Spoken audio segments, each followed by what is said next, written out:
Nosso tema, o Estatuto de Liberdade Religiosa, mecanismo contra a intolerância religiosa.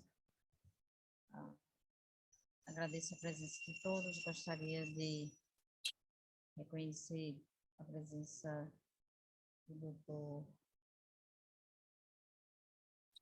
Denison Parreira, diretor nacional da J. Rubem Clark, doutor Táclifas Oliveira, diretor do capítulo Nordeste da J. Rubem Clark, a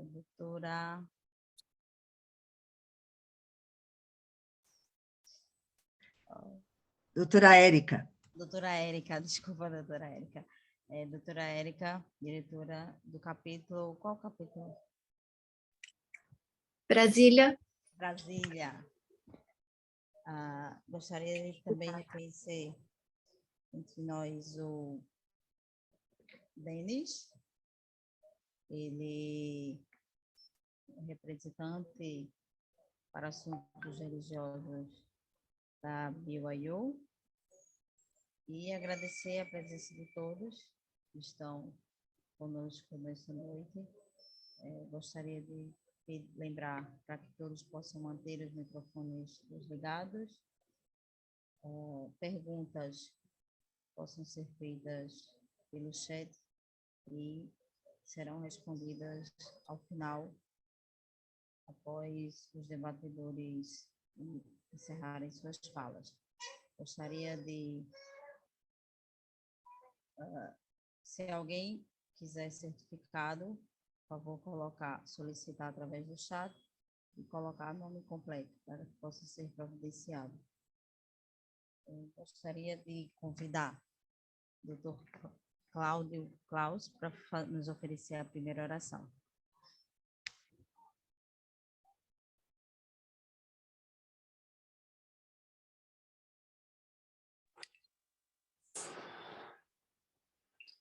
Confirmando, conseguem me ouvir? Sim. Sim. Ok. Perfeito. Vou em seguida, então. Senhor Deus, obrigado pela oportunidade que temos de nos reunirmos para esta reunião nesta noite. Agradecemos pela possibilidade que temos de ouvir sobre o Estatuto da Liberdade Religiosa e por nos reunirmos como profissionais do direito e simpatizantes do tema para conversar sobre a importância desse tema. E pedimos que possamos ser inspirados à medida que pensamos sobre isso, especialmente pensando em ações que possamos realizar em nossas esferas de influência para que, de forma cada vez maior, esta liberdade tão importante possa ser protegida e que possamos constantemente ser agentes nesse sentido. Oramos por essas coisas, em nome de Jesus Cristo. Amém.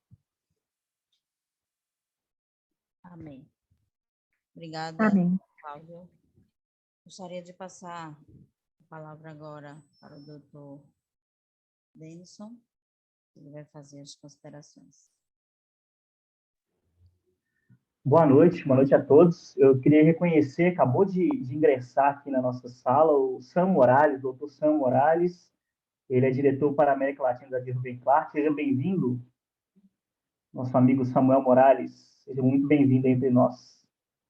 Falo português muito bem, tá? Falando português muito bem. Seja bem-vindo, meu amigo. Bom, eu queria iniciar, né, hoje, fazer a abertura aqui desse evento, de extrema importância, né, para a nossa causa aqui, um dos pilares da J. Rubem Clark, que é justamente a promoção de eventos como esse, né, sobre a liberdade religiosa, diversidade religiosa, debater esse tema, ainda mais sobre essa lei tão importante, pioneira em São Paulo, e o Estatuto da Liberdade Religiosa, que vai ser esse modelo para o Brasil e para o mundo, né? Eu recentemente estava estudando muito sobre, a gente está vendo aí metade do Brasil, o Brasil está dividido em metade da população brasileira, ou uma boa parte dessa metade, não só desconfia das instituições, como ataca, como estão totalmente desacreditados na justiça. Essa é a realidade. É muito triste ver a situação que nós estamos hoje no país, porque isso é a beira a barbárie, beira a anarquia, a ausência do Estado. A situação que nós estamos hoje é muito perigoso, né? Então, eu acredito que eu vi recentemente, né, as palavras de Gandhi, um livro que eu tenho que Somos Todos Irmãos, tem várias citações de Gandhi, e eu li recentemente, eu acredito muito no que ele disse, quando perguntaram para ele assim, o que destrói o ser humano? O que destrói o ser humano? E aí ele disse assim, o que destrói a humanidade?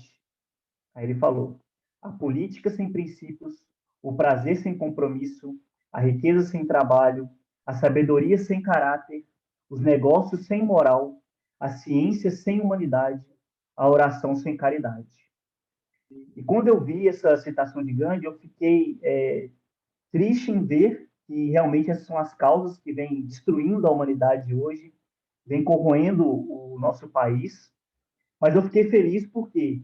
Porque justamente são os princípios que a de Ruben Clark prega tanto, que é a ética, é a moralidade nos negócios, é o advogado trazendo a sua religião, a sua fé, a sua crença para dentro da profissão.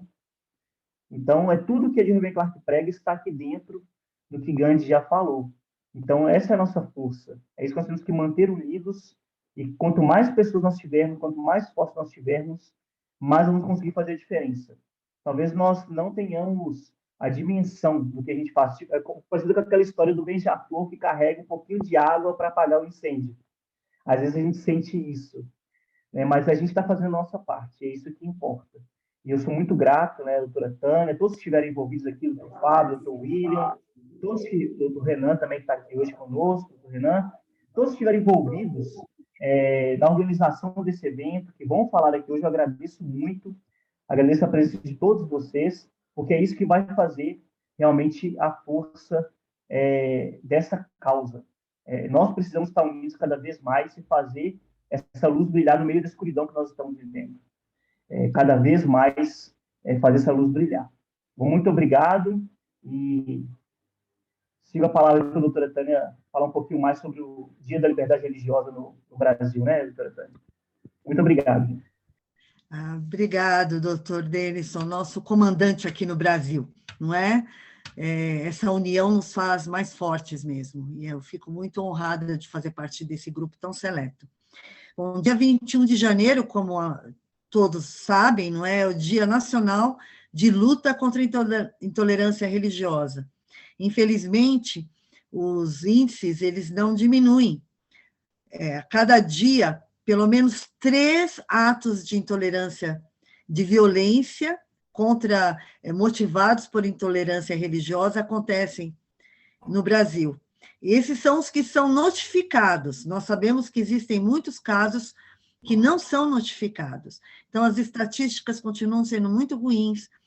E já abordamos vários temas através das comissões, através da J. Ruben Clark, não é? E nós imaginamos que esse seria um tema de grande ajuda para ser discutido, que é o Estatuto da Liberdade Religiosa, como instrumento de luta contra a ignorância, porque a ignorância é mãe da violência, não é?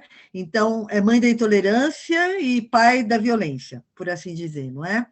Uma coisa está ligada à outra. Então, quanto mais falarmos sobre o assunto, quanto mais instrumentos, mecanismos nós tivermos, quanto mais espaços ocuparmos para falar sobre a liberdade religiosa, a importância da liberdade de crença ou religião, mais nós podemos ajudar e contribuir para a diminuição desses índices de intolerância e violência. Então, esse é um dos motivos que essa data foi escolhida, 17 de janeiro, que é próxima do dia 21, para que possamos debater esse tema tão importante. Obrigado a todos que estão aqui presentes, e especialmente aqueles que colaboraram para que esse evento fosse possível. Obrigada. Passo o tempo para o Dr. Táclifas agora. Para a Rafaela, que vai introduzir o Dr. Táclifas. Estão conseguindo me ouvir? Agora, nós vamos passar o tempo para o Dr. Táclifas Oliveira. O Dr. Táclifas é advogado, especialista em Direito do Trabalho, presidente do capítulo Nordeste da J. Rubem Clark, e antes de ser presidente, ele já era membro, e agora, Dr. Táclifas, está com o senhor. Obrigado, doutora Tânia. Eu tenho o privilégio agora de poder introduzir o nosso expositor, o Dr. Fábio Nascimento. Fábio Nascimento é advogado, ele tem pós-graduação em Direito Internacional, em Direito Civil, em Teologia e MBA em Gestão Empresarial. Atualmente, ele está cursando um mestrado em Direito comparado, no LLM, na Brigham Young University, em Provo, Utah, nos Estados Unidos. Ele é membro do Comitê Internacional da J. Rubem Clark Law Society. Ele foi membro do Comitê Nacional de Respeito à Diversidade Religiosa da Secretaria de Direitos Humanos da Presidência da República. É membro consultor da Comissão Especial de Liberdade Religiosa do Conselho Federal da Ordem dos Advogados do Brasil. Ele presidiu a Comissão de Direito e Liberdade Religiosa da OAB Criciúma. É membro efetivo das comissões de Direito e Liberdade Religiosa das seccionais do Paraná, São Paulo e de Santa Catarina, da Ordem dos Advogados do Brasil. Ele foi coordenador jurídico do Brasil e a Igreja de Jesus Cristo dos Santos dos Últimos Dias. E também ele é inscrito nos quadros dos advogados das seccionais de São Paulo, Paraná e Santa Catarina, na Ordem dos Advogados do Brasil. Doutor Fábio Nascimento, obrigado pelo seu tempo. É um privilégio poder ouvi-lo e aprender mais com a sua palestra. A palavra agora está para o senhor. Olá, boa noite. Obrigado, Dr. Táclifas, pela introdução.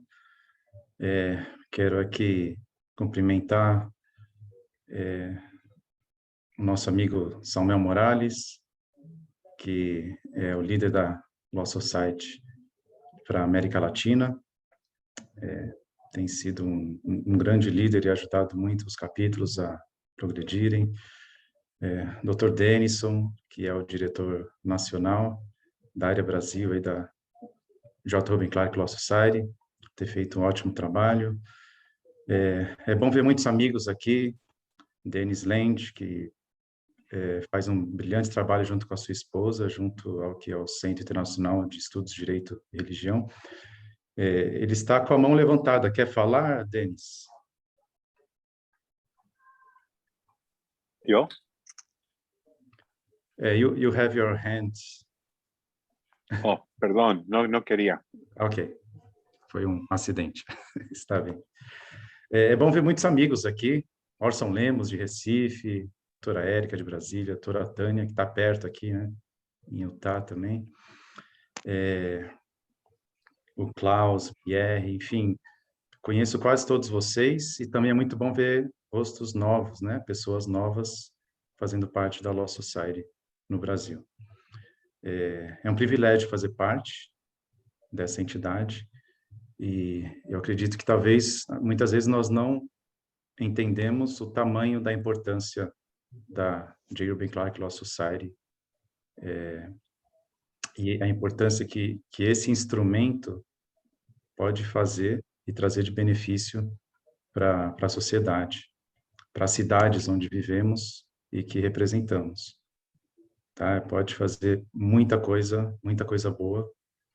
Então, é importante que a gente participe, esteja atento, né, e dedique o tempo para isso. Não é necessário muito tempo, mas tem uma força muito grande e para fazer o bem, para promover a paz, para ajudar as pessoas.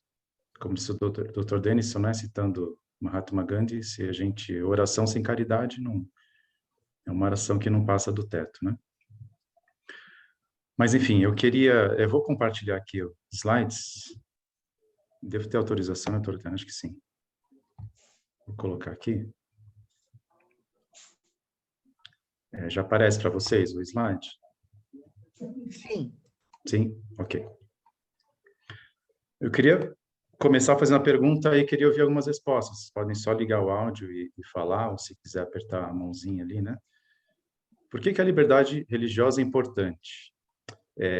Nós discutimos essa pergunta na semana passada, na primeira aula da classe que eu peguei de Religious Liberty Advocacy, ou seja, defendendo a liberdade religiosa, especialmente no legislativo e no judiciário.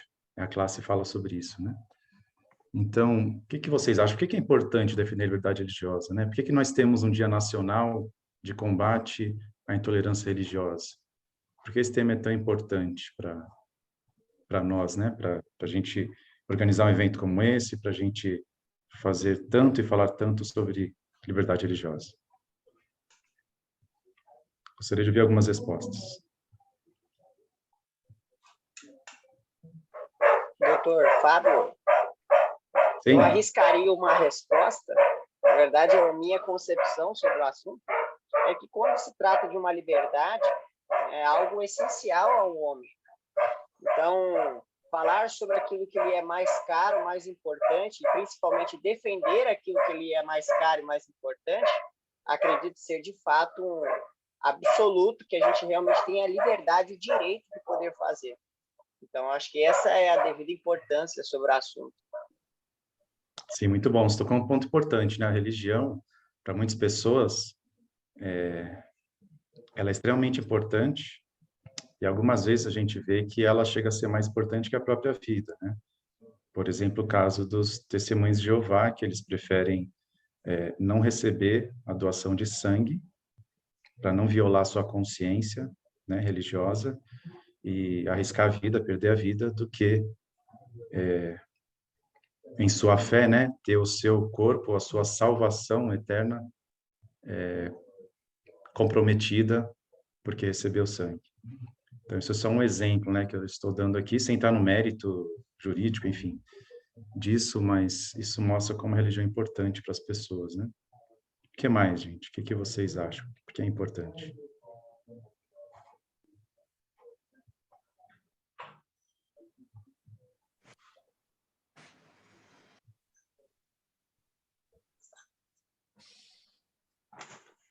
É a liberdade Fábio, de escolher, viver aquilo que nós acreditamos, né? Que alguém acredita, que uma pessoa acredita, uma comunidade.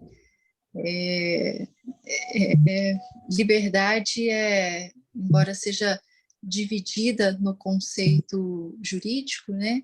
Mas a liberdade ela é uma só, religiosa ou de expressão, enfim.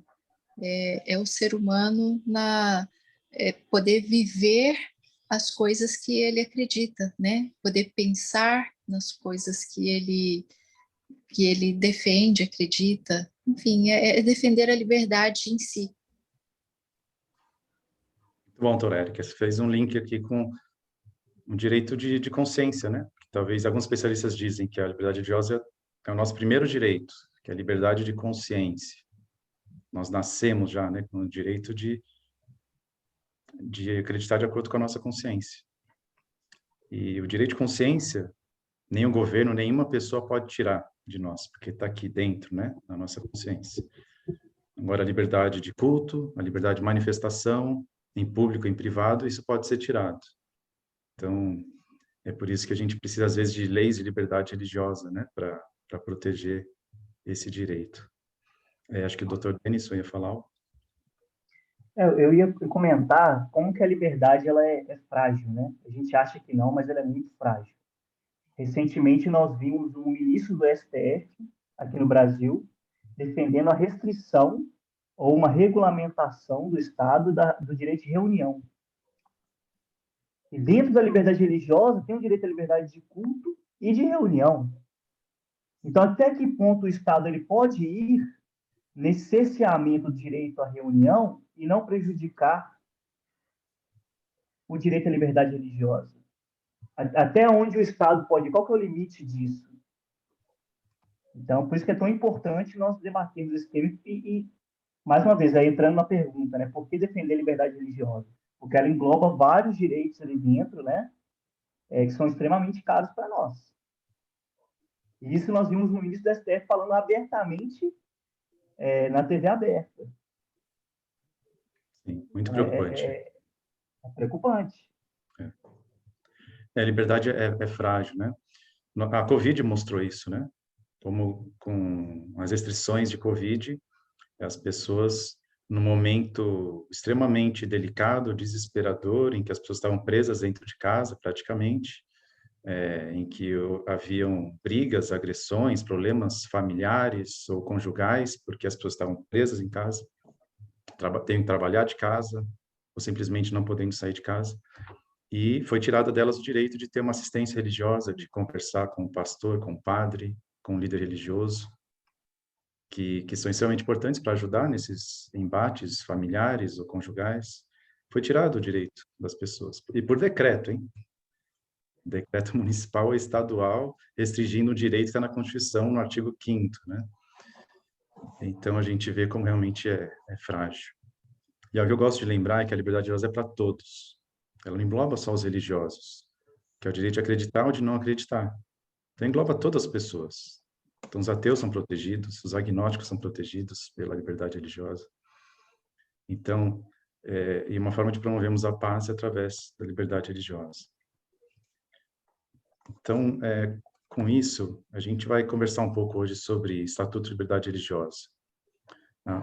Eu quero aqui ser bem sucinto, né? Quero falar de o que aconteceu. Eu estive envolvido na criação do Estatuto da Liberdade Religiosa em Santa Catarina, tá? Acompanhei o de São Paulo e vi acontecer o do Paraná, mas estive bem envolvido no de Santa Catarina. E vou falar um pouquinho sobre isso para vocês. Agora aqui um quadro resumo, eu quero citar essas 3. Nós temos mais leis de liberdade religiosa no Brasil, estaduais, municipais. Os debatedores podem até comentar sobre algumas, né? Acredito que o Dr. Renan vai falar sobre a lei de Olinda, a lei de Pernambuco, mas enfim, e ver que elas são recentes, né? Em São Paulo, foi assinada em 12 de março de 2021, uma proposta da doutora Damares Moura, que era, na época, deputada estadual. Acho que a grande maioria de nós a conhece muito bem, uma grande defensora da liberdade religiosa. E ela fez muito bem durante seus 4 anos como deputada, defendendo a liberdade religiosa. E criou essa lei, lei número 17.346. Essa lei tem 83 artigos e ela teve 8 vetos do governador. Na época, o governador João Dória teve 8 vetos. Foi uma lei muito bem articulada, porque foi de iniciativa mesmo da deputada estadual ali, que era do mesmo partido do governador. Então, houve um bom entendimento para que a lei fosse aprovada. Em Santa Catarina, dia 26 de janeiro de 2022, foi assinada a Lei 18.349. Ela tem 79 artigos. Ela teve 20 vetos pelo governador na época, mas conseguimos movimentar ali o Poder Legislativo estadual, e todos os vetos foram rejeitados. Tá? Então, caíram todos os vetos dessa lei de Santa Catarina. E no Paraná, dia 30 de maio de 2022, então, foi promulgada a lei número 21.074, com 8 artigos, não teve nenhum veto. Uma lei bem mais enxuta, bem mais simples, e eu vou falar a importância disso também, para a gente poder buscar ter mais leis de liberdade religiosa em nossos estados, em nossas cidades. Em São Paulo, então, foi criada essa lei com 83 artigos. Tá? Em Santa Catarina, nós pegamos o texto, ela é muito parecida com a lei de São Paulo. Tá? Ela é bem parecida.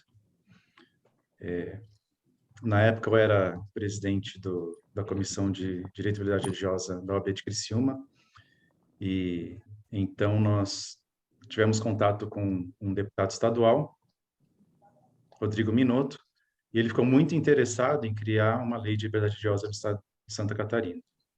Tá? Então, é um deputado que tem muita força, tá? Ele conhece bem ali os trâmites da Assembleia Legislativa, gostou da ideia e comprou isso, pediu nossa ajuda. Então, eu, doutor William, que era na época o vice-presidente, hoje ele é o presidente da Comissão de Liberdade Religiosa da OAB de Criciúma, doutor William Bittencourt.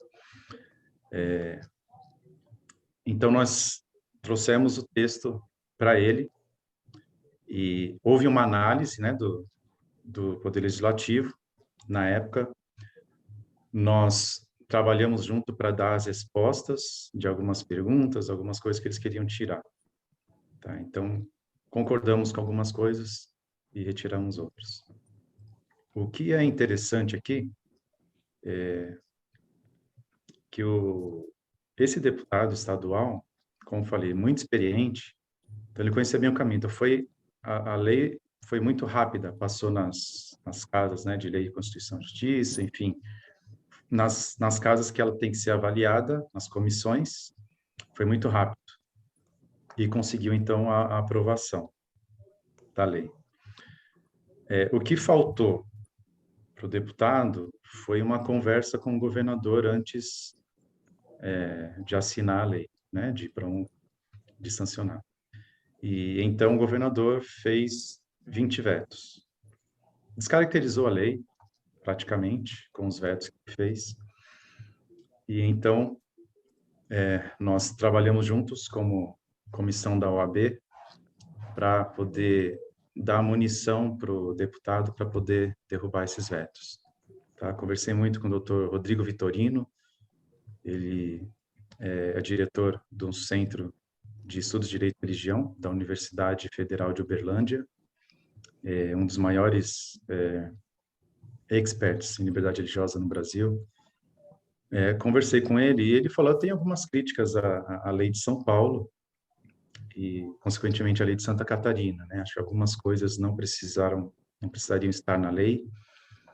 E eu gostaria de ter participado desse processo para poder ter uma lei mais enxuta e que seja menos discutida.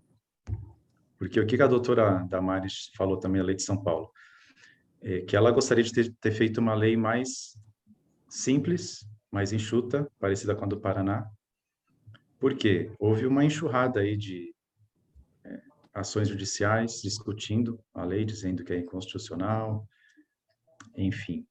Há muitos pontos que podem ser discutidos numa lei tão grande, com 83, 79 artigos.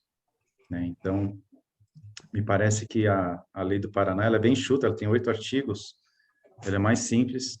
E assim, sendo bem prático, né, e pragmático, tudo que a gente conseguir, por mais simples que seja, para defender a liberdade religiosa, para chamar a sua atenção, para ajudar as pessoas a sofrerem menos restrições à sua liberdade religiosa, é positivo. Tá? Então, às vezes, uma lei tão grande como a de São Paulo e de Santa Catarina, ela traz muitos pontos que podem ser discutidos, podem ser atacados. Então, às vezes, cria alguns problemas que não seriam necessários. E uma lei mais simples como a do Paraná, às vezes, se torna mais efetiva. Isso aqui é só um quadro geral, tá? Eu quero, então, aqui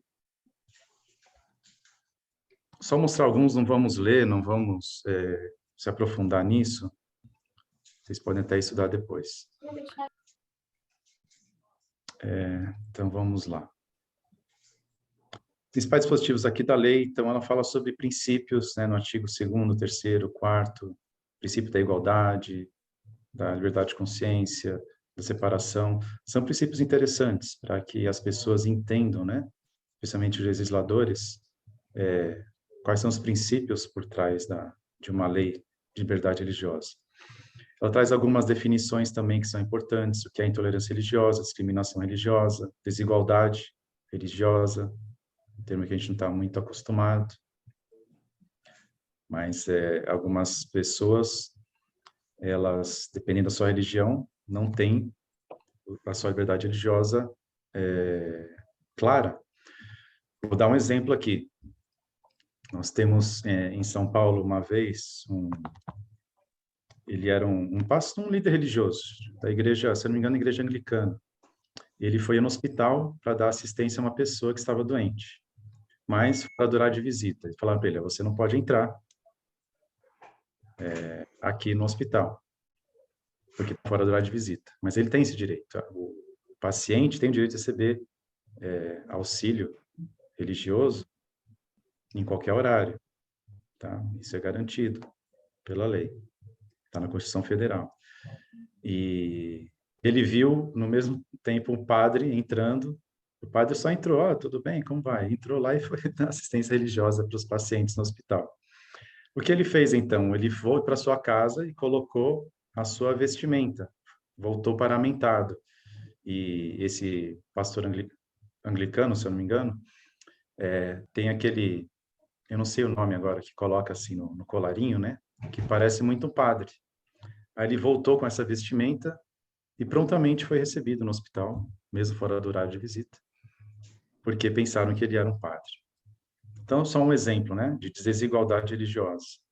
Né, um padre, as pessoas estão acostumadas, o Brasil é o país mais católico do mundo, entra facilmente no hospital para dar assistência religiosa para pacientes. Já um pastor, um líder de uma igreja que não é a maioria aqui no Brasil, tem dificuldades. Tá? Então, a lei busca essa igualdade das religiões. Então, temos aí enfrentamento da intolerância religiosa, né? Dia 21 está aí, para a gente comemorar o Dia Nacional de Combate à Intolerância Religiosa. Então, traz aqui algumas ações que a lei busca para enfrentar a intolerância religiosa. Não interferência do Estado, com alguns artigos mostrando que o Estado não deve interferir em cultos, cerimônias, enfim, não deve patrocinar uma religião. Então, tem esse cuidado aqui nessa lei. Ela traz direitos individuais, que são importantes, direito que as pessoas têm de ter ou não ter uma religião, de poder mudar de religião, de praticar ou não praticar atos do culto em particular, enfim, traz algumas informações aqui. E o conteúdo negativo. Ninguém será obrigado, coagido a professar uma crença religiosa, estar numa crença religiosa, prestar juramento religioso ou desonroso à sua religião. Enfim, alguns artigos que eu destaco aqui. Laicidade do Estado, também fala sobre isso na lei. E alguns outros dispositivos importantes aqui. Então, você vê, é uma lei bem ampla e que fala de diversos aspectos diferentes e importantes. Eu gosto dessa parte, ela não tem na lei do Paraná, que é uma lei bem enxuta, né? Mas ela traz aqui como um feriado estadual o Dia de Combate à Intolerância Religiosa, também no dia 21 de janeiro, né? Obedecendo a lei federal. E ela traz um dia de comemoração estadual, também, que ficou ali no dia 25 de maio. E ela cria também o Prêmio da Liberdade Religiosa, ou seja, a Assembleia Legislativa, todo ano, vai homenagear algumas pessoas que fizeram algo, será no dia 25 de maio, pela liberdade religiosa no Estado. Isso é interessante, é importante, porque naquela semana, naquele dia comemorativo, você faz campanhas, você fala sobre o tema, e isso ajuda bastante. Fala aqui da participação social, sobre a liberdade religiosa, algumas sanções administrativas, né, multas, se alguns funcionários públicos não respeitam a liberdade religiosa, como é a apuração dessas infrações. E aí os vetos, se houver alguns vetos, não vou entrar em detalhes aqui, né? Mas, por exemplo, nesses vetos foi dito que os artigos 18, 26, 36 e 72 seriam inconstitucionais, regulam algo do direito civil. Na defesa, o que a gente alegou? O tema da liberdade religiosa, ela não se reduz a um ramo do direito, ela é transversal. A liberdade religiosa fala sobre direito civil, direito criminal, direito tributário, imunidade tributária, né? E diversos outros direitos. Então, não são uma questão meramente civilista, né? Então, derrubamos o veto com isso, tá? Próximo, inconstitucionalidade material, também não houve uma defesa. E assim foi, cada veto foi dado uma defesa. E aqui eu trago, né, no fim falando dessas leis de liberdade religiosa, a lei do Paraná. Então, vê aqui, ela tem 8 artigos, né, fala sobre o que assegura, né, o que é a liberdade religiosa, livre expressão, manifestação religiosa, artigo 3º, sua administração necessária salvaguardar direitos e interesses constitucionalmente protegidos. Então, ela é bem enxuta, né? Ninguém será prejudicado, perseguido por questão religiosa, nem indivíduo ou grupo religioso pode sofrer discriminação. Enfim, o que são atos discriminatórios de intolerância religiosa, aqui já é um artigo mais elaborado aqui. E as igrejas são livres na sua organização, exercem suas funções. O artigo 8º simplesmente entra em vigor agora, né? Então, é uma lei bem mais simples, né? Bem objetiva e concisa. Vou voltar aqui para o pessoal.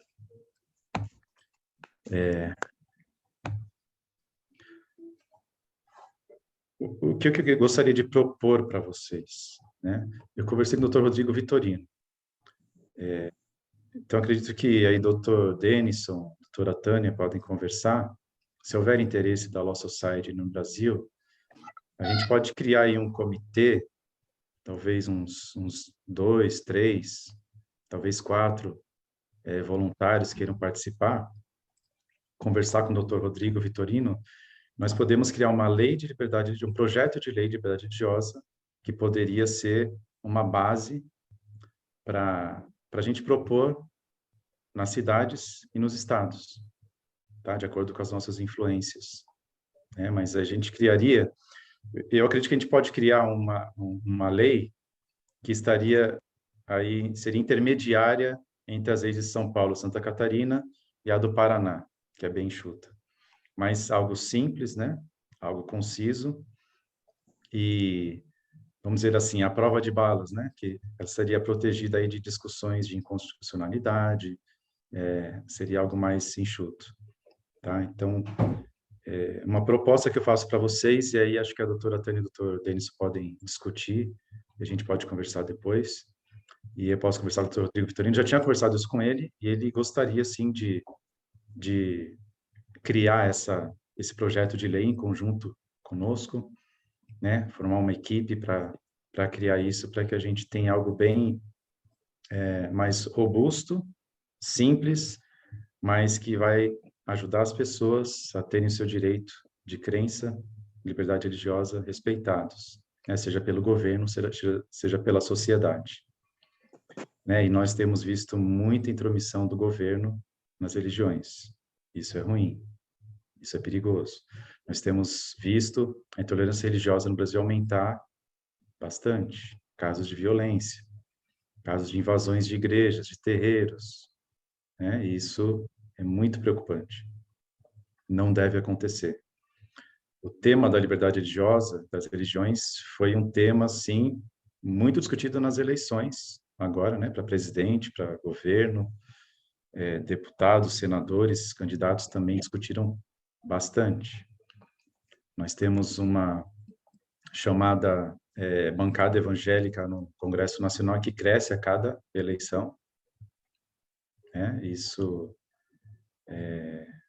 por alguns é preocupante, para outros é bom. Mas, enfim, democracia é isso, né? Nós colocamos representantes lá que representam o povo, que representam as pessoas. Então, acredito que nós temos muita influência, né? As pessoas, os diretores, presidentes dos capítulos da liberdade da J. Clark Law Society no Brasil, ajudaram a formar e criar muitas comissões de liberdade religiosa na OAB, nas OABs das cidades, nas OABs estaduais. O Dr. Denison ajudou, né? Foi um protagonista lá em Minas Gerais, foi o primeiro presidente da Comissão de Liberdade Religiosa, quando foi criada lá. A doutora Lilian ajudou a criar lá em Vitória da Conquista, foi presidente. A A doutora Érica hoje preside a comissão estadual lá do Distrito Federal, a distrital, né, da OAB Distrito Federal. Então, nós temos sido protagonistas. O Dr. Pierre é presidente da Comissão de Liberdade Religiosa, ou foi, né, Dr. Pierre, lá em Juiz de Fora, ajudou a criar a comissão. Então, como eu falei, a influência da Law Society é muito grande. Às vezes a gente talvez não tenha a dimensão disso, o poder que nós temos de ajudar a sociedade. Inclusive nisso, criar leis, propor leis. Então, uma dica, acho que importante para isso, é encontrar um deputado ou um vereador, não que apenas goste das religiões, ou que seja um pastor, ou enfim, alguém de bancada evangélica, mas alguém que conheça bem os trâmites da Câmara Municipal ou da Assembleia Legislativa, que vai saber conduzir um processo, um projeto de lei e fazê-lo ser aprovado, tá? Isso é o mais importante. Então, às vezes a gente vai atrás de um vereador ou um deputado ou vereadora que é novo no mandato, que ainda não conhece muito bem, ou que não tem uma força dentro dessa casa legislativa, tá? Algo que ajuda muito. Organizar um evento de liberdade religiosa na Câmara Municipal ou na Assembleia Legislativa do seu estado. E fazer realmente um evento muito bem organizado, um evento grande, com muitos líderes religiosos, com muitas pessoas participando. Isso mostra para a Casa Legislativa a importância da liberdade religiosa. E a gente ganha o respeito desses legisladores e consegue, então, ter um projeto de lei aprovado. Tá? Enfim, é isso a discussão. Eu queria trazer algo mais prático, né, para a gente. Eu acho que essa é uma iniciativa que como capítulos, nós conseguimos fazer. Mas, é claro, depende aí da discussão do Dr. Denison, doutora Tânia, do pessoal que está à frente da Law Society aí no Brasil. Mas eu trago essa iniciativa, essa provocação para dizer que essas leis, elas são importantes, elas protegem pessoas, tá? Nós temos,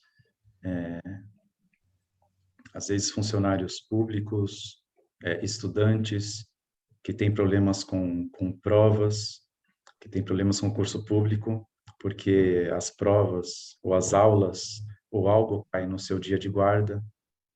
E a Constituição fala que nós podemos acomodar isso, e muitas pessoas não sabem como acomodar, acham que não pode acomodar. Alguns juízes decidem dessa forma, dizem, não, todos são iguais perante a lei, porque a pessoa tem religião que ela vai poder ter um tratamento especial. Sim, ela pode acomodar, é facilmente acomodável, você fazer uma prova num dia diferente, enfim. Só dando um exemplo prático aqui, pequeno. Mas é isso, eu não sei para quem eu devolvo a palavra aqui, mas vamos ouvir os debatedores e conversar mais. Mas é isso, as leis são um documento, são importantes para a liberdade religiosa, para proteger as pessoas, e nós podemos criar mais leis, e trabalhando juntos, talvez a gente consiga fazer algo que vai ser facilmente aprovado e dificilmente combatido. Leis de liberdade, uma lei de liberdade religiosa padronizada, que vai ser um bálsamo e uma proteção para todas as pessoas em diversas cidades e estados do Brasil. É isso. Obrigado. Obrigado, doutor Fábio. Lembrando a todos que, ao final, após as falas dos debatedores, haverá um tempo para perguntas, tá? Quem quiser fazer perguntas, podem já colocá-las no chat, que a gente vai poder lê-las no momento oportuno. Passando a palavra agora para os debatedores, teremos como debatedores os doutores Renan Apolônio de Sá Silva e William Crispim Beltrão. O doutor Renan Apolônio de Sá Silva é advogado, formado pela Faculdade de Direito do Recife, a UFPE, especialista em Direito Constitucional e em Direito Público pela Faculdade Legale. Ele é secretário da Comissão de Direito e Liberdade Religiosa da subseção Olinda, da Ordem dos Advogados do Brasil, no estado de Pernambuco. Ele é diretor de Liberdade Religiosa do capítulo Nordeste da J. Rubin Clark Law Society. O Dr. William Crispim Beltrão é aluno do 9º período do curso de Direito pela UNESA.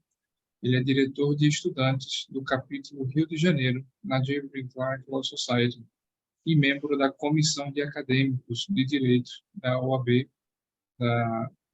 Jabaquara Saúde, no estado de São Paulo. Doutor Renan, doutor William, a palavra está com vocês. Obrigado pela exposição. O doutor Renan já é amigo de longa data, já nos encontramos outras vezes, né?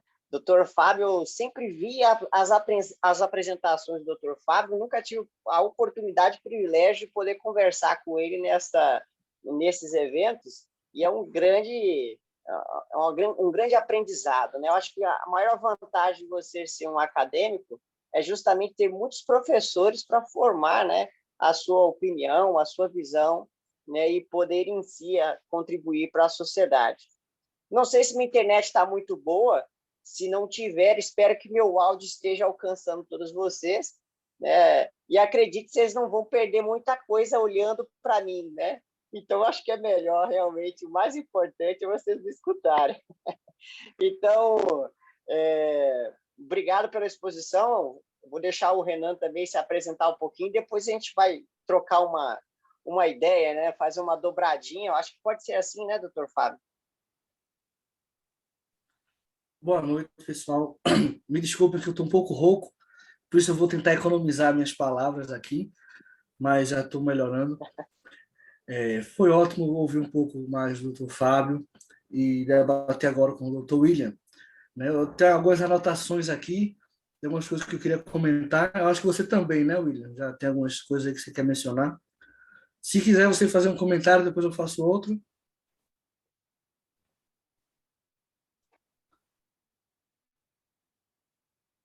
Retornei. Você quer começar fazendo um comentário, William? Depois eu faço outro. Espero que eu consiga, por causa da minha internet, gente. Parece que ela resolve dar problema justamente quando nós estamos em um evento importante, né? Mas eu tenho, sim, algumas perguntas. Na verdade, trazer alguns assuntos para o nosso debate. Eu acredito que o doutor Fábio vai poder nos ajudar bastante com isso. E falando um pouco mais do Estatuto de São Paulo, tem um artigo que eu achei interessante, que é importante a gente trazer aqui para elucidar, né? E quem sabe a visão de vocês pode nos ajudar a entender ainda melhor esse estatuto. Lá no artigo 26, no parágrafo 1º, ele diz assim: criar e manter escolas particulares e confessionais. Ele é um complemento. Aí quando nós olhamos no artigo 33, ele diz assim: o ensino religioso em escolas públicas não será confessional, mas respeitará os valores que expressam a religiosidade dos brasileiros e estrangeiros residentes do Estado. É um ponto interessante, né?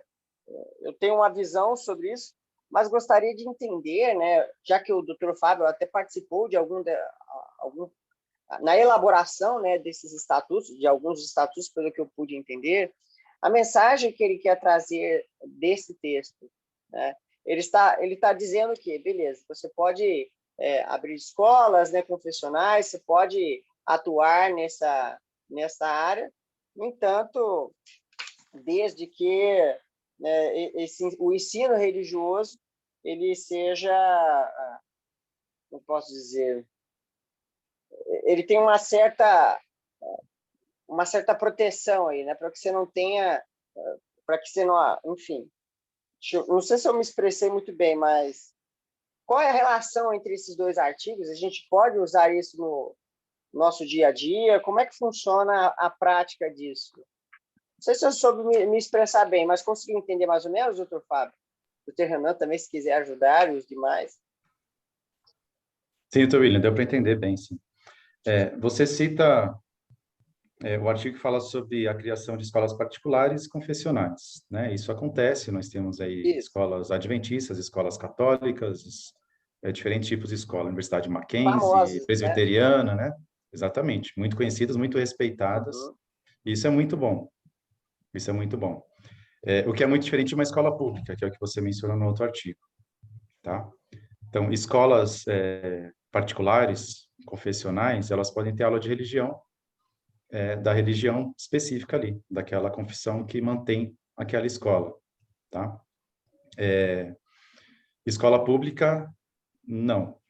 A escola pública deve ter o ensino religioso, está na Constituição Federal, né? Fala sobre ensino religioso em escolas públicas. E o STF recentemente decidiu que poderia ser um ensinamento confessional nas escolas públicas. Foi uma decisão do STF, tá? Então, aqui, essa lei estadual, e esse é um ponto também de ataques jurídicos, de inconstitucionalidade, enfim, porque eles falam que... Porque a lei, ela diz que o ensino de religião não pode ser confessional, né? Mas o STF já disse que pode ser, tá? Então, sim. Será que uma lei estadual pode dizer que não... Isso, Dr. Fábio. Sim, sim. É polêmico, né? É polêmico, mas é interessante o ponto que você levantou. Tá? O STF disse que pode ser confessional. Agora, sim, eu gosto de ser bem prático. Eu prefiro que o ensino em escolas públicas, o ensino religioso, eu prefiro que não houvesse. Eu acredito que o lugar de ensinar religião é em casa, que é na igreja, né? Não nas escolas, especialmente escolas públicas. Mas está na Constituição, então não tem o que discutir com relação a isso. Pode haver o ensino religioso nas escolas públicas.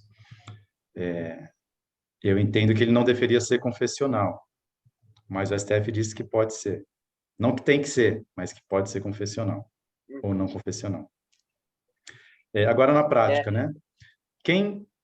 Então, a gente tem, sei lá, 300 diferentes religiões no Brasil. Vão ter 300 professores diferentes em cada escola pública, ensinando sobre confissões diferentes.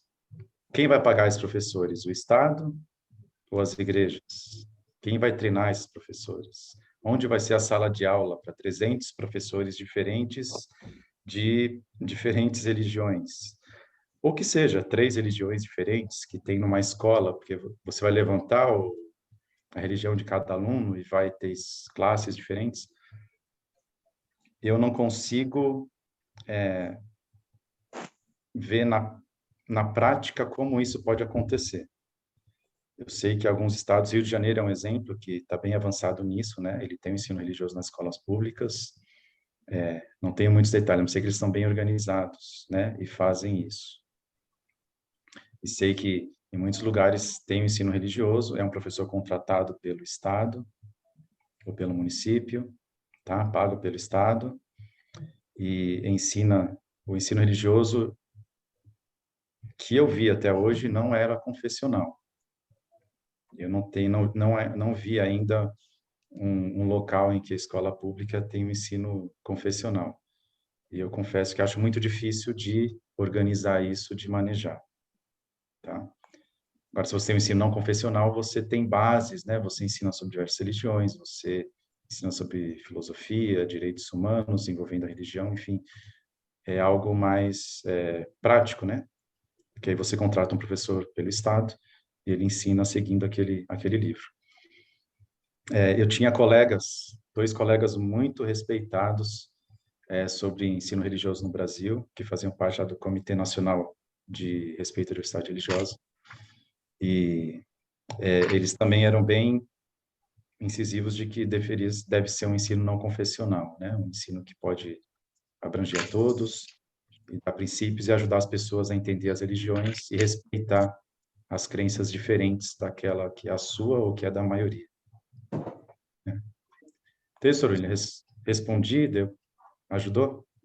Respondido, ficou muito claro, né? E e é mais uma das razões de eu concordar com vocês de termos realmente um estatuto um pouco mais enxuto, né? Porque essas problemáticas, uma vez lançadas, ficam realmente muito difíceis você ir consertando ao longo do caminho, né? Fazer pequenos ajustes aqui e ali, manutenções periódicas daquele estatuto, né? Porque realmente ele é muito grande, abrange muitas questões polêmicas, né? E se nós não entrarmos a fundo desses pontos, pode ser que acabe faltando alguma coisa, né? E eu acredito que isso está muito relacionado, por exemplo, esse tema que eu citei, ele fica muito relacionado com o papel do professor em sala de aula. Qual é o papel do professor em sala de aula? Como vai regulamentar isso? Como é que o aluno que está ali em situação mais frágil vai poder defender-se em momentos, talvez, de afronta à sua religião, à sua crença, seja pelo próprio professor, seja por outros colegas, né? Como é que ele vai fazer essa autodefesa? Como é que ele vai fazer uma denúncia, por exemplo? Ele vai até o diretor, ou ele vai ter que ingressar? Quais são as provas que ele vai ter que apresentar? Então, existe uma série de problemáticas em cima disso, né? Mas eu gostaria de falar só de um outro ponto interessante que eu observei no Estatuto de São Paulo. Eu estou comentando um pouco mais sobre ele porque eu tenho lido ele com mais frequência.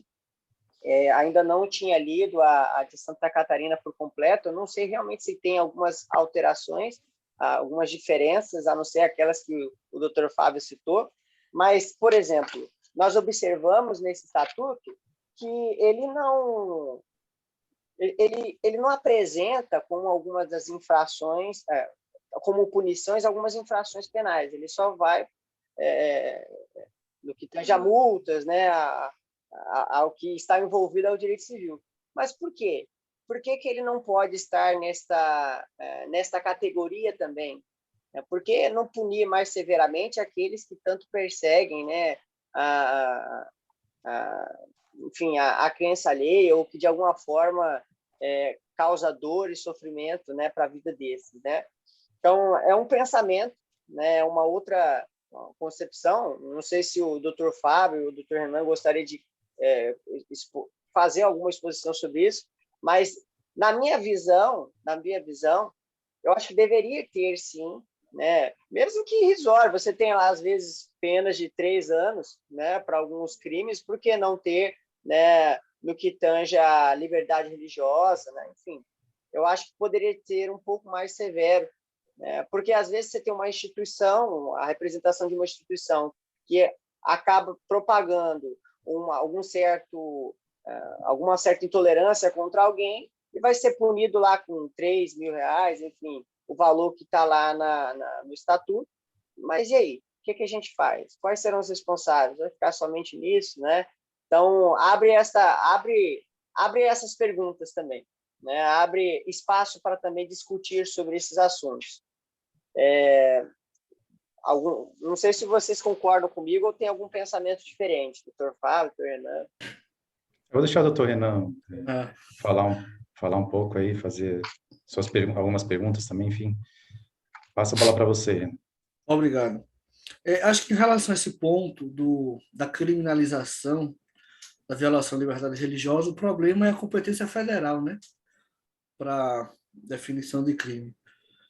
Mas eu acho que isso deve ser um motivo para a gente levar adiante essa ideia de um modelo, de uma lei bem formatada, porque poderia ser levado até para o nível nacional, né, a partir da experiência que a gente tem em estados e municípios, para se criar um tipo de legislação federal, onde a gente poderia abordar alguns temas, né, que, infelizmente, por causa dessa divisão de competências, não dá para se tratar em leis subnacionais. Agora, eu queria aproveitar a questão da educação para falar justamente também sobre essa questão de uma espécie de lei modelo, né? O doutor Fábio mencionou. Aqui em Pernambuco, nós temos uma lei a nível estadual, tem uma lei a nível municipal na cidade de Olinda, e foi aprovada em dezembro, primeira votação, uma lei na cidade do Recife. Ainda falta uma segunda votação para depois poder passar pela sanção. Eu fui dar uma olhadinha nelas aqui sobre essa questão do ensino, se a gente ser confessional ou não, essas possibilidades. Aí, na lei de Olinda, diz que o ensino religioso em escolas públicas não será confessional. Aí, na lei do Recife, não menciona isso, diz se vai ser confessional, se pode não ser, mas diz que o direito à liberdade religiosa compreende ensinar e aprender religião, não somente no âmbito escolar, né? E continua, tem um inciso que diz, e de não se submeter ao ensino religioso de modo involuntário. Isso me deixou ainda mais em dúvida. O que é que quer dizer esse inciso aqui, né? E a lei estadual não menciona nada sobre ensino religioso.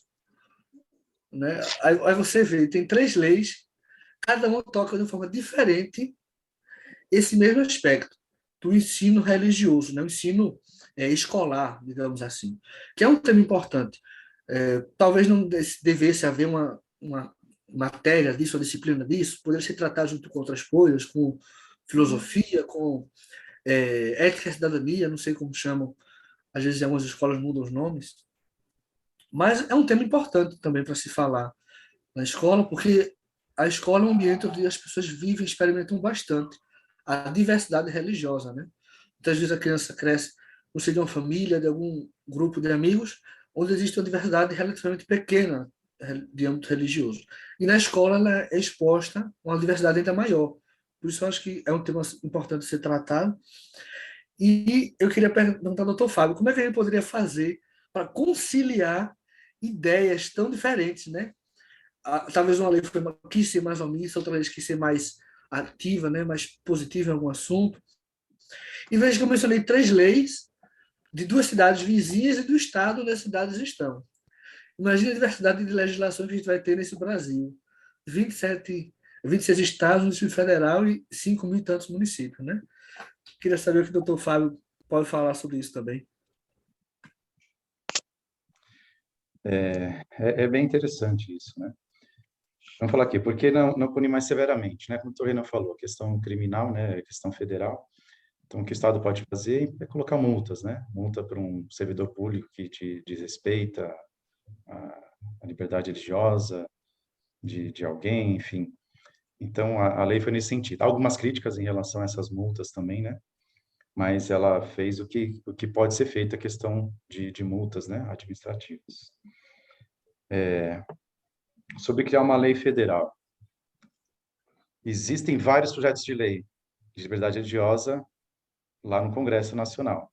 Tá? Uma, inclusive, foi promulgada no final do ano passado. Eu acompanhei uma que foi proposta, criada ali pela ANAJURE, isso foi em 2016, mais ou menos, 2017. E agora teve essa aí no final do ano passado, se eu não me engano, é da ANAJURE também. O Congresso Nacional, a gente sabe que ali é que nem CPI, né? Você sabe como a lei começa, mas não sabe como ela vai terminar. Então, pode ser um tiro no pé. Eu me preocupo muito com isso, porque você pode colocar lá um projeto muito bom de liberdade de religião, um projeto de lei, que vai ser alterado, modificado e vai se tornar algo ruim, que vai atrapalhar mais do que ajudar. Então, a gente corre esse risco no Congresso Nacional. Ali é diferente, é complicado. Teria que ser algo assim muito bem articulado, ainda assim é difícil. Tá? Então, esse é o desafio do Congresso Nacional.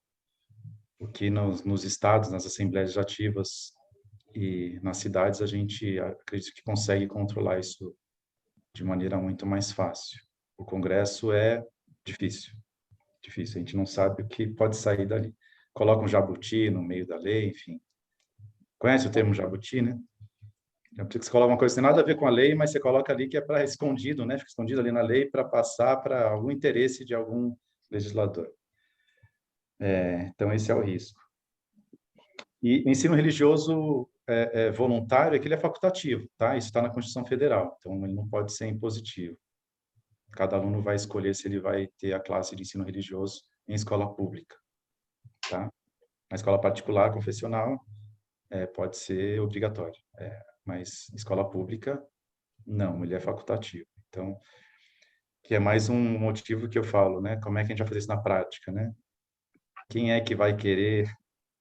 Qual é o aluno que vai querer uma matéria a mais, né? Para estudar, para ficar na sala de aula? Nossos alunos, quando se formam no ensino médio, mal sabem ler, escrever e fazer cálculos básicos, né? Isso, infelizmente, é uma realidade. Então, minhas críticas são essas, né? Por que que a gente vai ter aula de ensino religioso na escola pública se o ensino de português, de matemática, está tão deficiente, né? De ciências. Eles não estão aprendendo a ler, escrever bem, a interpretar textos, que eu acho que são coisas muito mais importantes. Mas eu entendo aqueles que defendem o ensino religioso em escola pública. Está na Constituição Federal, né? Então tem muito o que fazer. Mas é facultativo, então nunca pode ser obrigatório em escola pública. É isso. William, Renan, vocês querem comentar algo mais? Eu sempre ponderei sobre essa questão e a gente fica imaginando por que não, né? A gente viu agora o Dr. Fábio falando a opinião dele, mas por que não? Acho que dá a entender, às vezes, quando você impede de ter uma aula sobre o ensino religioso, de que está proibido de falar sobre isso. Você jogou água no negocinho? Jogou, né? Jogou água fervendo lá no negocinho? Obrigada. A doutora Sandra está com o microfone aberto aí. Vamos aí. Eu entendo, às vezes, que pode parecer como uma restrição. Então, acho que por isso que talvez o legislador, o constituinte, quando quis colocar ali o ensino religioso, talvez ele veio com um bom princípio. Eu acho que, como todo o estatuto, né, ele parte de uma premissa positiva, né? E que ao longo do caminho que nós vamos cavando ali, mas tem uma dúvida nessa questão, tem uma dúvida aqui e ali, como todo acadêmico de direito, como todo estudioso do direito faz, né? Enche muito de porquês e fica ali o trabalho do Congresso de ir preenchendo, né, essas colunas. E a provocação que eu tinha feito a respeito das leis penais era justamente essa, porque a gente encontra, né, uma dificuldade muito grande no Congresso de articulação para a gente poder passar leis de interesse de liberdade religiosa, e, em contrapartida, nós estamos tentando ir para um caminho mais fácil, né, que é nos estados, né, e nos municípios. Então, é interessante ver que, apesar dos nossos esforços ainda não serem absolutos, né, a gente ainda tem muita coisa, muito caminho, né, para percorrer. Pelo menos essa iniciativa está sendo tomada, né? Então, gosto muito da posição do Dr. Fábio com relação a essa visão. Espero que a gente consiga alcançar esse objetivo. E você levantou a lebre, né, qual a importância da J. Rubin Clark nesse processo, né? O que nós faremos, né, para que a gente agir, né, execução efetivamente. Uma vez que a J. Rubin Clark ela expõe muito, né, fala muito sobre o tema, mas eu sinto que ainda há espaço para nós trabalharmos mais em conjunto com as outras instituições, a própria OAB e, enfim, o Congresso Nacional. A gente está falando bastante sobre aqui ensino religioso em escolas, né, escolas públicas. Os dois colegas que eu falei que são muitos, vocês podem ver trabalhos deles, procurar até, e de repente a gente pode até no futuro organizar um evento com eles, né? É o professor Elcio Sequete, de Santa Catarina, e o professor Gil Brás, que é de Recife. Talvez o Renan conheça. Eles são, acredito que talvez os dois maiores especialistas em ensino religioso no Brasil. Tá? Muito respeitados os trabalhos deles. Se vocês quiserem saber mais, né? Eu depois até escrevo o nome deles aqui do lado. São dois professores que eu gosto muito, respeito, e são excelentes.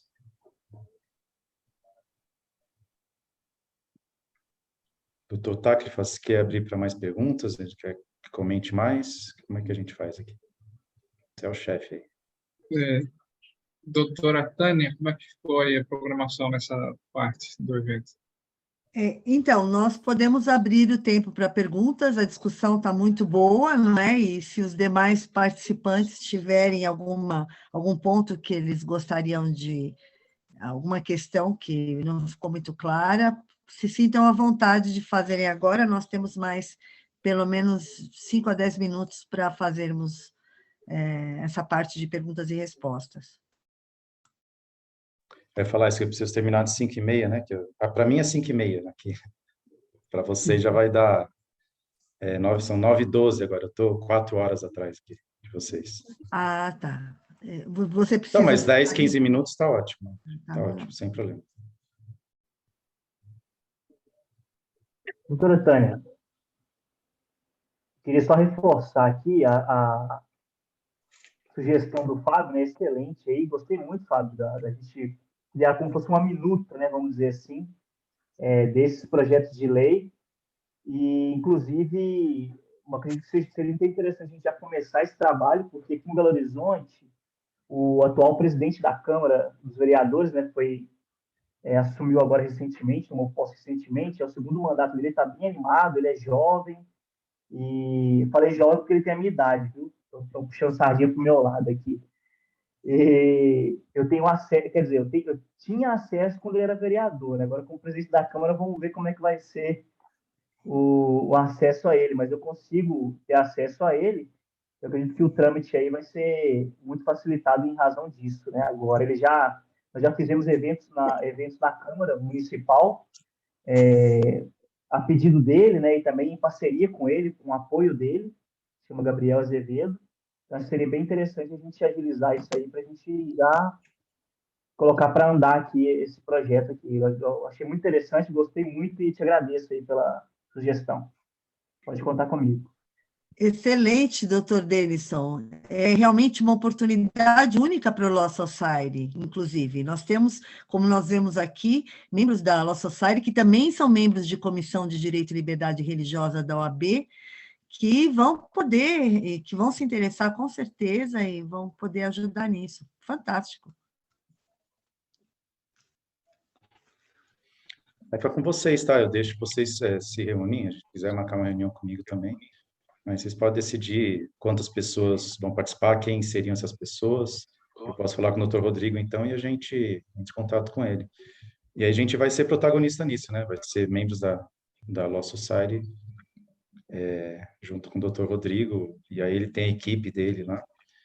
E tem do carimbo do CEDIRE, né? Que é o Centro de Estudo de Direito e Religião da Universidade Federal de Uberlândia. Isso ajuda muito também quando a gente for apresentar isso para legisladores ou legisladoras que possam apresentar, então, esse projeto de lei e colocar para frente, né? O projeto de lei está seguro, né? E a gente tem que mostrar a importância também de não ter alterações, né? Essas alterações são perigosas, por isso que eu falo, controlar isso no Congresso Federal é difícil. E, às vezes, que a ideia é boa, mas aí se torna algo muito ruim. Essas parcerias, elas são muito importantes. O doutor Rodrigo, ele esteve, né, no Simpósio Internacional aqui em outubro, nós nos encontramos com ele lá, e essa parceria é uma parceria muito boa, muito profícua, e nos enriquece muito como profissionais e como operadores do direito.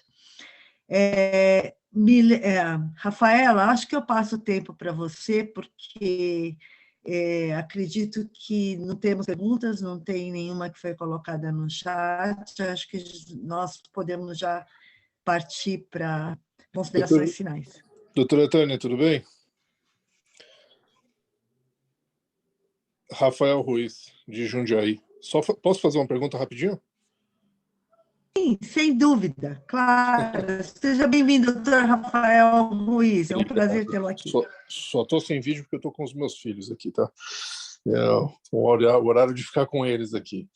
Tudo bem, doutor Fábio? Só fazer uma pergunta só para entender. Basicamente, o que está sendo proposto é os presidentes e apoiadores aí se reunirem, organizarem um projeto de lei que consiga encaixar hoje no meandro do que a gente enxerga de necessidade e conseguir alguém que compre a ideia e consiga entrar com esse projeto de lei, tanto, ou seja, por através de Câmara, Senado, é isso? É um pouco mais simples, viu, doutor Rafael Ruiz? Você não precisa se preocupar tanto, né? O que a gente está propondo... Não, uma ideia muito boa. Sim, sim. Mas, assim, não é algo que vocês, como capítulo, vão se reunir e criar os artigos. Não, a nossa ideia é se reunir com o Dr. Rodrigo Vitorino, né, que é diretor do Centro de Estudos de Direito e Religião da Universidade Federal de Uberlândia. Ele é talvez um dos maiores especialistas em liberdade religiosa do Brasil, está entre os melhores pelo conhecimento acadêmico, tem o centro de estudo, tem uma equipe para fazer isso. Então, já conversei com ele quando ele estava discutindo sobre a lei de liberdade religiosa de Santa Catarina, para combater, derrubar os vetos, né? Eu tive reuniões com ele, e ele falou, eu gostaria de ter participado da elaboração do projeto, que a gente poderia ter simplificado para evitar alguns desafios, né? E quando eu falei para ele, bom, então eu gostaria de me unir com você, podemos? A gente pode até usar a J. Clark Law Society, né, para conversar com você. A gente pode propor criar uma lei padrão, né, padronizada, que seria algo, acredito, entre a lei de São Paulo e Santa Catarina, com 80 artigos, e a lei do Paraná, que tem 8 artigos, né? Seria algo talvez no meio ali, não tão enxuta, mas também não tão longa, e ela teria ali uma proteção, uma inteligência, um estudo dentro dela, em cima dela, que evitaria aí problemas para os legisladores depois de aprovar uma lei assim. Então, acredito que com esse pacote, né, essa base de projeto de lei, aí então a gente poderia buscar, seja em Jundiaí, onde você está, e outras cidades, estados que não possuem ainda uma lei de liberdade religiosa, a gente poderia então encontrar um deputado, uma deputada, um vereador, vereadora que seja aí, que conheça bem, que tenha um respeito, que sabe fazer um projeto ser aprovado rapidamente, apresentar para eles e contar toda a história, né? Olha, esse projeto que tem o carimbo aqui do CEDIRI, da Universidade Federal de Brasília, ele foi um projeto de estudo, ele está bem protegido, dificilmente alguém vai poder discutir ou criticar algum ponto aqui, porque está bem amparado, e com isso a gente poderia criar mais, né? E só a questão de criar uma nova lei de liberdade religiosa na sua cidade, no seu estado, traz mais proteção, traz maior lembrança, e as pessoas vão ter menos intolerância, a gente acredita, é um bom mecanismo, né, de proteção da liberdade religiosa. Deu para entender? Algo que a gente vai trabalhar junto aqui, depois talvez apresentar para vocês um projeto de lei bem protegido, bem embalado ali, para a gente então poder fazer esses contatos, né? Excelente, excelente. Acho que a ideia é muito boa. E com certeza a gente, por ser um tema latente hoje, que está respingando aí desde escolas, como vocês falaram, em todo e qualquer tipo de religião, acho que é um tema que, a hora que ele for para frente, ele vai chamar a atenção. Literalmente vai ser uma lei nem 8 nem 80, né? Exatamente. Exato. E é importante, né, ter isso. A questão da doutora Damares, ela falou, ela foi bem sincera, né? Com o conhecimento que eu tenho hoje, eu preferia fazer uma lei mais simples, mais enxuta, né, para evitar muitas discussões, muitos problemas e muitas críticas. Mas a lei de São Paulo é uma lei boa, ela olha para todo mundo, ela quer proteger todo mundo e não tem ali armadilhas. Eu vi algumas críticas dizendo que não protege as religiões de matriz africana, pelo contrário, ela protege bastante, inclusive religiões que têm o sacrifício de animais, que hoje a gente está tendo essa batalha, né, de direitos animais contra direitos religiosos. O STF já julgou, foi uma vitória, né, para as religiões de matriz africana em relação ao sacrifício de animais, então o STF autorizou. Então a gente está tendo algumas vitórias, né, seja no campo legislativo e no judiciário. Eu acredito que podemos ter mais ao fazer essa movimentação aqui nos capítulos. Nós estamos em diversas cidades do Brasil e com uma lei municipal ou estadual a gente consegue chamar a atenção, né, colocar os holofotes na liberdade religiosa, mas de uma forma positiva, né, evitando essas críticas e ações de inconstitucionalidade de uma lei de liberdade religiosa.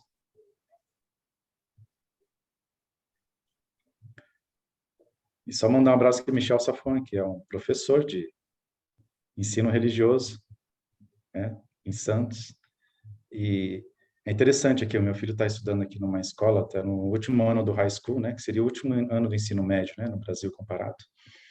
E ele pôde escolher para ter na grade de aulas dele a aula do seminário religioso da Igreja de Jesus Cristo dos Últimos Dias. Ele tinha a opção de chegar bem cedo, né, 5 da manhã, e assistir uma aula numa capela que tem próximo da escola. Algumas escolas cedem uma sala de aula para ter aula, e ele conseguiu incluir ele não precisa acordar tão cedo, na grade de estudos dele, ele colocou a aula do seminário. Então, eu acho isso bem interessante, né? É um ensino religioso,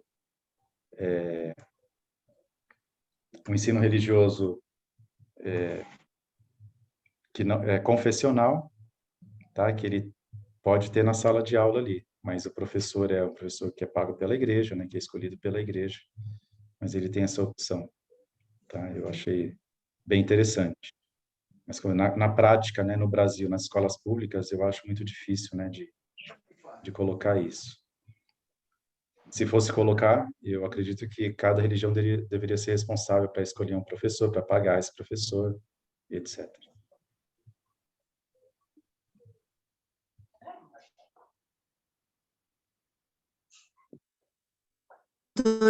Fábio, um spoiler aqui. O Michel Safon está organizando o capítulo de Santos.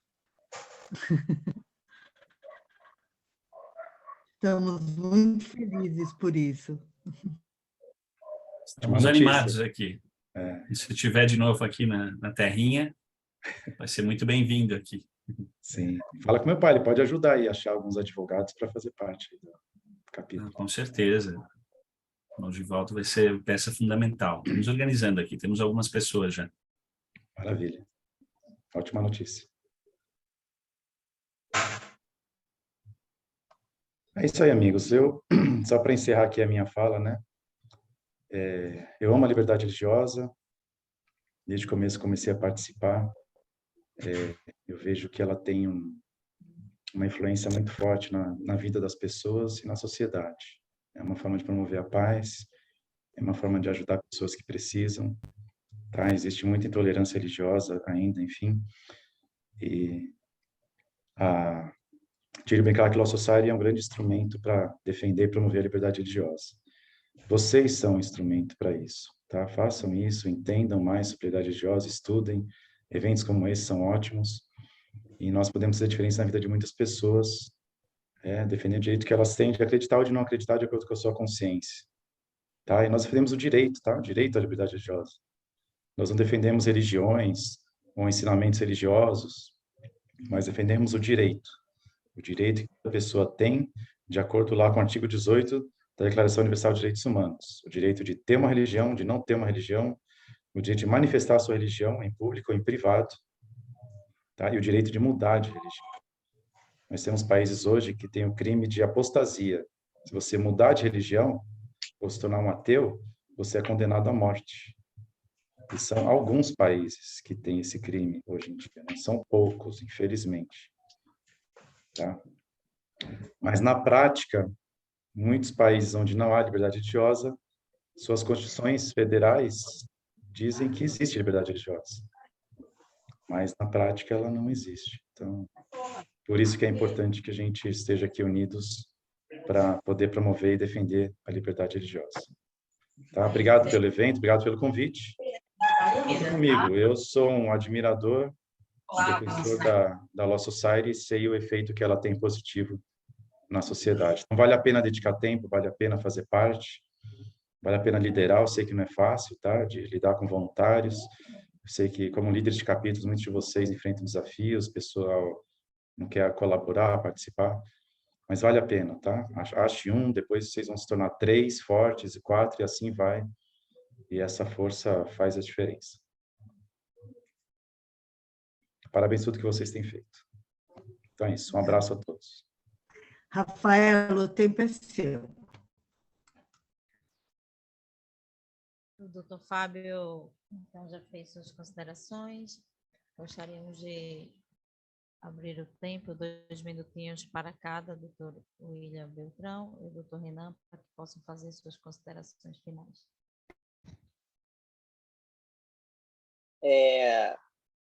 Eu sou muito grato pelo privilégio de ter conhecido a Law Society nesta fase de aprendizado, né? Eu estou na faculdade, então a gente está descobrindo um mundo novo e conhecer, né, os princípios da Law Society logo no início da formação tem sido um grande divisor de águas para mim e o que eu visualizo, né, para aquilo que eu quero no futuro, inclusive no que tange, né, ao desenvolvimento de nossa sociedade. E eu agradeço o convite, sempre a doutora Tânia me estende convites de poder falar ou poder fazer uma pequena apresentação, né? E eu acredito que eu aprendo mais do que eu posso, às vezes, contribuir. Mas esse sentimento de, pelo menos, estar fazendo parte de um grande trabalho com excelentes professores, como o Dr. Fábio, que acabou de nos fazer uma excelente exposição, isso me ajuda a ter ainda mais ânimo para trabalhar dentro do nosso próprio capítulo. Aqui no Rio de Janeiro, nós somos poucos, mas somos muito dedicados, amamos muito o que fazemos e somos muito amigos uns dos outros, né? Então, acredito que esse espírito ele é o mesmo em todos os outros capítulos e eu espero que a gente consiga animar mais advogados, mais acadêmicos, fazer com que eles se unam, né, nesse trabalho. Pode ter certeza, né, que eu faço das palavras do Dr. Fábio, né, as minhas, de que todos os presidentes dos capítulos, eles contribuem muito, né, não só para os seus capítulos, mas para a sociedade, né? E este aluno, né, que busca mais conhecimento, mais luz, né, daí vem o significado, tenho certeza que é muito inspirador ter pessoas como vocês à frente desse trabalho. Agradeço novamente o convite e sempre que precisar e eu puder contribuir, estarei aqui. Obrigado, gente. Eu também agradeço imensamente essa oportunidade de ouvir um pouco mais do doutor Fábio, por esse convite feito pela doutora Tânia, as palavras de William, e todos os demais presentes e outros membros da organização também. Muito obrigado.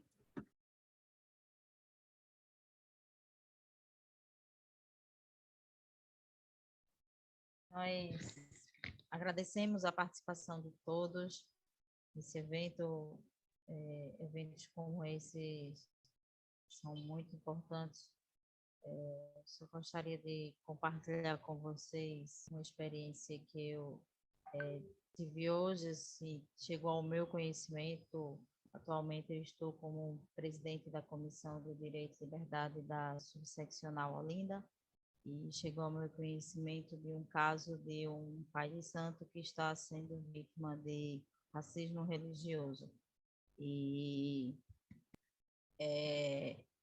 realmente é um trabalho muito importante.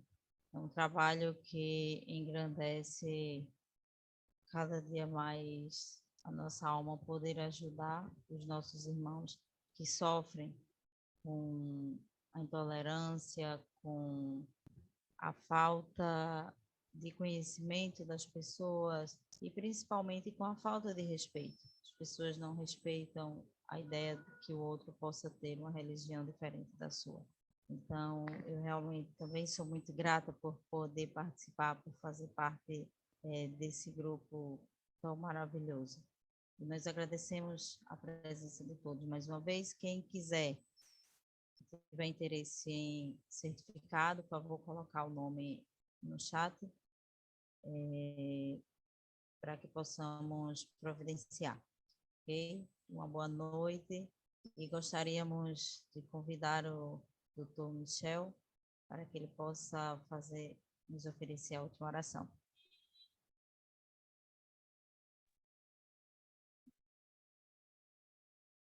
Nosso bondoso e amado Pai Celestial, muito obrigado, Pai, por termos tido a oportunidade de ouvir e debater assuntos ligados à liberdade religiosa, a importância do ensino religioso para a nossa juventude.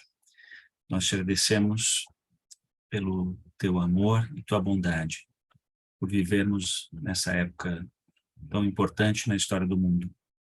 Ajude-nos a sermos teus porta-vozes, para que possamos levar o teu amor nas sociedades onde vivemos, que as pessoas possam ter a disposição de serem mais amorosas umas com as outras, compreendendo suas diferenças e respeitando os princípios das religiões que vivem. Ajude-nos que possamos levar essa luz a todas as pessoas no nosso amado país aqui no Brasil. Nós te rogamos pelas tuas bênçãos e a tua proteção sobre todos nós. No sagrado nome do teu Filho Jesus Cristo. Amém. Amém. Obrigado a todos, amigos. Sou muito grata mesmo.